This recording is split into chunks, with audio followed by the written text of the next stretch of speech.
बुद्ध आणि त्यांचा धम्म या ग्रंथाचे वाचन. बुद्धांची दृढता. शुद्धोधन राजांची जणू काही दृष्टी डोळा असलेल्या मंत्र्याचे प्रेमळ आणि राजनिष्ठ उद्गार ऐकल्यावर पूर्वाश्रमीच्या राजपुत्राने आपला निश्चय जरासुद्धा डळमळू न देता ठामपणे उत्तर दिले. हे उत्तर अतिशय सुसंबंधित होते. उत्तरामध्ये कोणतीही बाब टाळलेली नव्हती किंवा अयोग्यरित्या मांडलेली नव्हती आणि ते उत्तर कंटाळवाणे किंवा उतावीळपणाचे नव्हते. एखादी गोष्ट वस्तू अस्तित्वात आहे किंवा नाही या विषयाच्या संशयाचे निरसन इतरांच्या शब्दांनी होणार नाही. तपश्चर्येने किंवा चिंतनातून सत्याची निश्चितता करून या संबंधातील सत्यतेचे आकलन करून अनुभूती घेईल.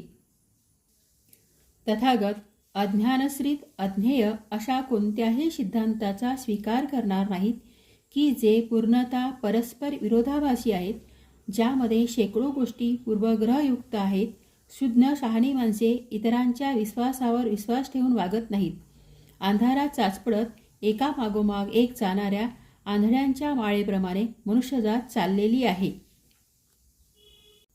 परंतु जर का कोणी सत्य आणि असत्यामधील विवेक करू शकत नसेल किंवा त्याबद्दल संदिग्ध असेल तर त्याने आपल्या चित्ताला चांगल्या गोष्टीवर केंद्रित केले पाहिजे.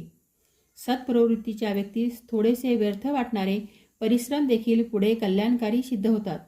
या सर्व गोष्टी पाहून ज्या पवित्र परंपरा मानल्या गेल्या आहेत त्या देखील अनिश्चित आहेत. ही गोष्ट समजून घ्या की विश्वसनीय खात्रीशीर लोकांनी जे सांगितले आहे तेच बरोबर होय. विश्वसनीयता म्हणजे निर्दोषता. जो सर्वार्थाने निर्दोष आहे तो असत्य उच्चारणार नाही. आणि आपण जे माझ्या घरी परतण्याविषयी बोलत आहात आणि आपल्या मतांच्या सन्मानार्थ ज्या लोकांची उदाहरणे देत आहात ती प्रमाण मानून कशी गृहीत धरता येतील?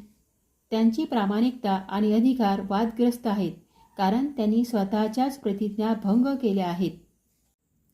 सूर्य पृथ्वीवर येऊन कोसळला, हिमालय पर्वत आपल्या स्थानावरून हलला तरी देखील तथागत कोणत्याही परिस्थितीत इंद्रिय विषयोन्मुख होऊन संसारात घरी परतणार नाहीत.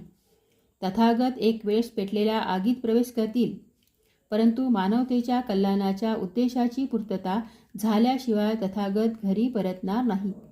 एवढे बोलून आपल्या दृढ निश्चयामुळे तटस्थपणे उठून तथागत निघून गेले. तथागतांची दृढता पाहून मंत्री आणि ब्राह्मण श्राश्रूपूर्ण नयनाने काही अंतर तथागतांच्या मागे जाऊन त्यांनी निराशेने विषण्णतेने तथागतांच्याकडे पाहिले आणि कपिलवस्तू नगरीत परतले. राजपुत्राच्या प्रेमामुळे आणि महाराजांच्या वरील एकनिष्ठतेमुळे मंत्री परत येत असताना पुन्हा पुन्हा थांबून मागे वळून पाहत होते.